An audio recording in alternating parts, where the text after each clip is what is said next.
जगद्गुरु तुकोबारायांचं बोलणं आहे. तुकोबाराय आणखी भगवंताजवळ मागणं मागतायत. आता मागायचं कवा? एक कर्ज मागायचं वेगळं नाही का. इथं तुकोबाराय दान मागतायत. दान म्हणजे कसं, परत करायचं नसते नाही का. काय दिशेला ते प्रमाण आम्हाला जे एकदा घेतलं की त्यात परत करायचा भाग काय नसतो. मग हेची दान देगा देवा म्हणजे भगवंतानी आणखी काहीतरी दान देतो म्हटलं असलं पाहिजे नाही का. आणखी काय देतो हे घे, पण हे नको, मला हेच दे. ज्याप्रमाणे लहान मुलगा हट्ट करतो ना, त्याप्रमाणे चकारात्मक या ठिकाणी दान मागितलेलं आहे. आता मागावं तर कोणाकडे मागावं नाही का, हा एक मुद्दा आहे. आज दिले उद्या नाही, 80 अशी मागू काय म्हणतात. आज घ्या म्हणून द्यायचं आणि उद्या परत दुसऱ्याकडे परत मागायला लागते. त्याच्याकडे मागून का उपयोग आहे मला सांगा. एकदा मागितल्यानंतर असं मिळावं की ते परत कोणाकडे मागायला लागू नये नाही का. म्हणून मागायचं तर भगवंताकडेच मागायचं. श्री बेडकर दादा माऊली सांगायचे, देवाकडं नाही मागायचे तर मागायचं कोणाकडे म्हणायचे. मागायचं तर देवाकडेच मागायला पाहिजे.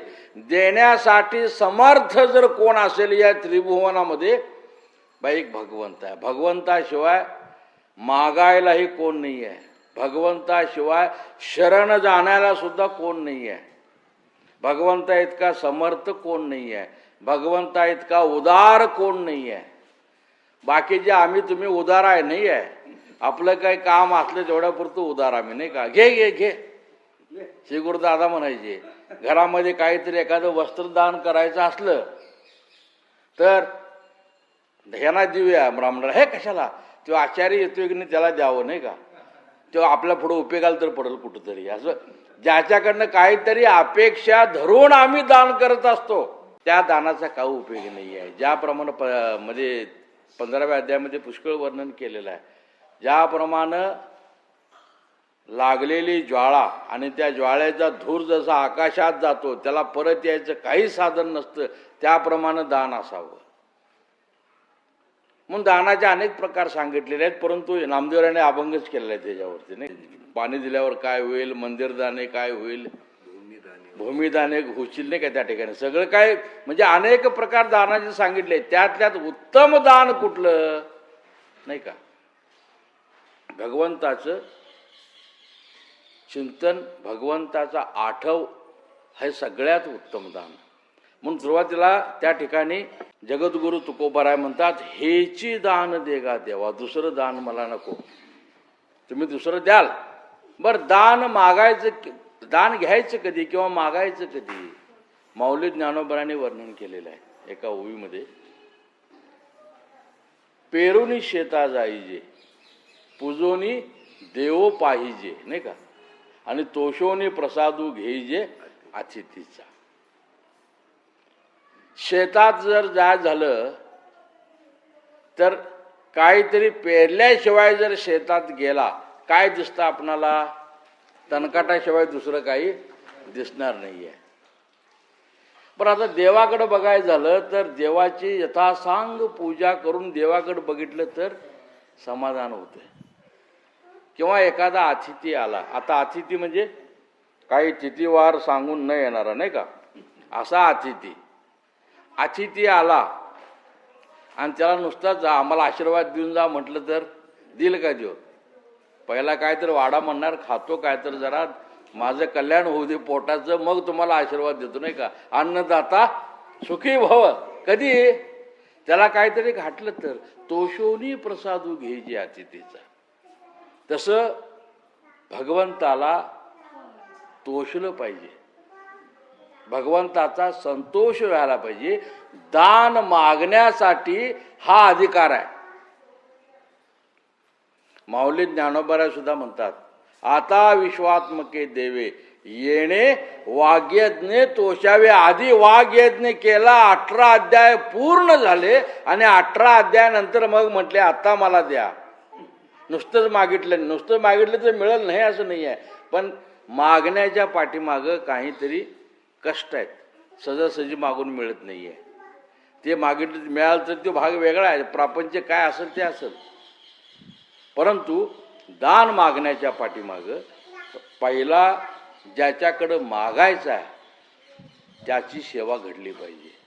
आता हा वाग्यात ह्या पारायणामुळं भगवंतानी समाधान होऊन तोषून आम्हाला काहीतरी दान द्यावं, नाही का? काय दान द्यावं?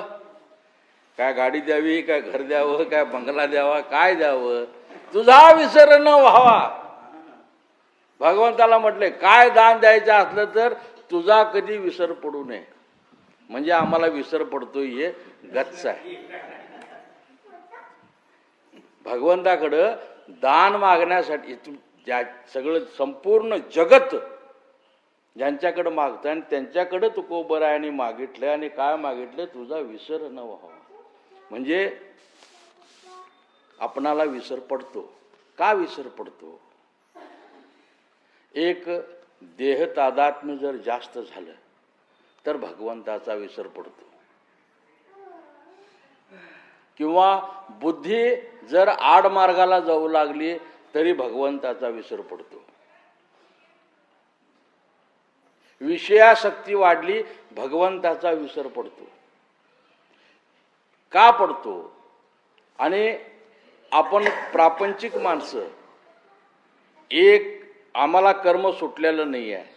कर्माचं बंधन आम्हाला सगळ्यात मोठं आहे.